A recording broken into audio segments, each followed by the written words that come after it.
சாம்பார் சோறு செய்யவா அம்மா நான் வெளில போய் திங்கவா செருப்படுத்தின கண்ணம் பழுத்துரு மூட்டை உட்காரு அநியாயமா தர டெய்லி புளி சோறு நான் உப்புமா செய்யவா இல்லன்னா புளி சோறு கிண்டவா பீஸா பர்கர் பிரியாணி நான் கேட்டேனா கறி குழம்பு வச்சா குறைஞ்சா போவ பத்தாது சோறு நீ கொட்டிக்க அண்டா அண்டா தும்பையவ சமைக்க ஷுட்ட பண்ணு சொத்தப்பாடு பசி தாங்காது உன் புள்ள படிப்புல முட்டை மட்டும் எடுத்து போட்டு சொத்தா கேக்குது அதுவும் கறி சோறு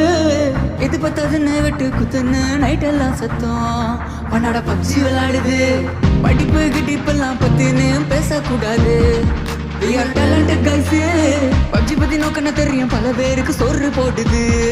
We are gamer boys Koppa வந்தா போதும் மகனே செப்பல் பறக்கும் மூஞ்சுக்கு